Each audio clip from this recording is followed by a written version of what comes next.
his cabinet picks have been the targets of threats and also swatting attacks. The FBI is investigating. So what do we know about this? We're joined now by national security analyst Hal Kempfer. What happened here, Hal? Well, Alex, what happened was that they got a series of bomb threats, pipe bomb threats, and then there was swatting, where they basically call in to say there's a threat to cause SWAT to swarm on a location. And this involved a number of cabinet picks, also others like Representative Stefanik in New York, the pick for UN, Donald Trump's incoming chief of staff, a number of different individuals. Interestingly, even Matt Gaetz, who was hit with a bomb threat, he's not even a pick now because he's already dropped out. But he also had a threat as well. As far as I can see, no actual bombs. But certainly, if you look at the number of people, this had to be a very coordinated attack. So where do law enforcement go from here? Because I guess anybody could call in something like this and create sort of chaos, but you also want to take it seriously. How do you go through this? Well, they could, but because of the way it was coordinated with so many different people being hit near simultaneously, that does rule out a lot of possibilities. And I'm sure that the FBI obviously is going to be looking at this very closely, but they're going to look at a lot of different things. Obviously, they're going to look at maybe extreme political opponents of Donald Trump would be a logical choice. But keep in mind, there's also that threat by Iran. Iran has an ongoing threat of assassination of not just Donald Trump, but a number of his former cabinet members from his first administration. So they're going to be looking at foreign threats as well, and they may be looking at some other types of terrorist threats, international, domestic. But there's a variety of suspects, shall we say, that they're going to be looking at very closely. Well, incoming border czar Tom Homan tells us that he has been the target of death threats since taking on, accepting the new role under President-elect Trump. He joins us now. Tom, couple of things. Not had the chance to congratulate you on your appointment, your nomination. So my heartfelt congratulations to you. Second of all, I'm so sorry to hear that you and your family are going through this. What's your preliminary response to hearing that it's not unique to you? Other senior incoming officials are also facing threats today. Well, first of all, I appreciate what Nicole just said, but I'll be honest with you, I have not taken this serious up to this point. Now that I know what's happened in the last 24 hours, I will take it a little more serious. But look, I've been dealing with this when I was the ICE director in the first administration. I had numerous death threats, and I had a security detail with me all the time. Even after I retired, the death threats continued. And even after I retired as the ICE director, I had U.S. Marshals protection for a long time to protect me and my family. And what doesn't help is all the negative press around the president and people he's putting in his cabinet. Me, I'm not in the cabinet, but, I've read numerous hit pieces on me. I'm a racist and, I'm the father of family separation, all this other stuff.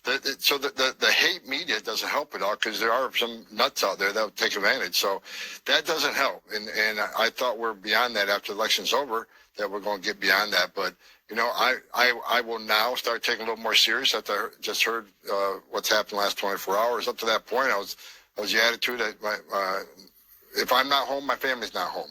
And they're not home right now, but when I return home, I'm going to bring them home. But I was of the attitude lately that if you want some, come get some. Because, I've been through this many, many times. And but again, what I've learned today, I'll start taking a little more serious. Do you think that there's a role you can play once you're in position and come January 20th? Do you think there's a role that you can play with your leadership and seniority in the second term of President Trump's administration that can help to sort of bring an end to these kinds of threats that we've been seeing now, as you mentioned, against Republican officials and Democratic officials?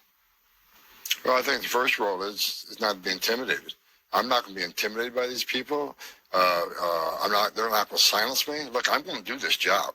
I'm going to do this job because it's an issue of national security. So you're not going to shut me up. I'm not going away, and I'm going to do this job, and I'm going to continue talking to the American people why it needs to be done. I think under the Trump administration, I think we're going to be very transparent because the big issue, right, securing the border and doing this deportation operation.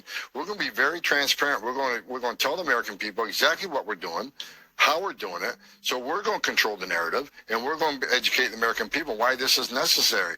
You can't, on the heels of a historic illegal immigration crisis where 9 out of 10 of these people enter the country illegally will end up with an order removal because they simply don't qualify for asylum. There has to be a big deportation operation. That's the laws of this country. And if we go through this whole process and 9 out of 10 get an order removal from a judge and we don't remove them, you're never going to fix the border because we'll send a whole message to the whole world. You can enter the states illegally, it's a crime. You can even go to court or not go to court and get an order removal from a federal judge and you don't leave, and we're not going to make you leave. You're never going to solve the crisis on the border, and it's just not about illegal immigration. When you overwhelm the Border Patrol like they've been overwhelmed for the last 4 years, that's when the fentanyl comes in to kill 250,000 Americans. That's why sex trafficking is up 600%.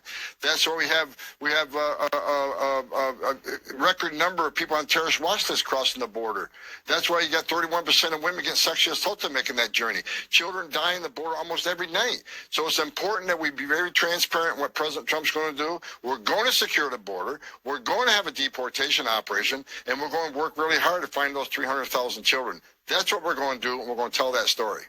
Do you think it makes a difference, Tom, if, and this is not confirmed, the FBI is not sharing anything publicly right now about the source of these threats, who is making them. So we don't know if they were coming from domestic actors, foreign actors, but I talked with Trey earlier in the show about how Iran is being investigated and prosecuted now for threats against the incoming president's life. Will it make a difference, do you think, to how the U.S. government responds to these threats if they are coming from Americans or foreigners? Oh, absolutely. I think that's our duty. I think we need to do that. I haven't received this level of threats in the last few days myself. So I'm shocked at what happened in the last 24 hours. Again, I haven't received that level of threat, but I think the government, if they find out it's coming from a foreign nation, of course we got to respond to them. This isn't acceptable for a Republican or Democrat. I mean, no one that serves their country should be under threat. I mean, this is the second time I come back from retirement because I'm a border guy. The border's out of control. This is the biggest national security threat in our nation's history. So the president asked me to serve. I'm going to serve with pride and dignity. So I think we need to have a strong response once they find out who's behind all this. Absolutely, it's illegal to threaten someone's life, and we need to follow through with that.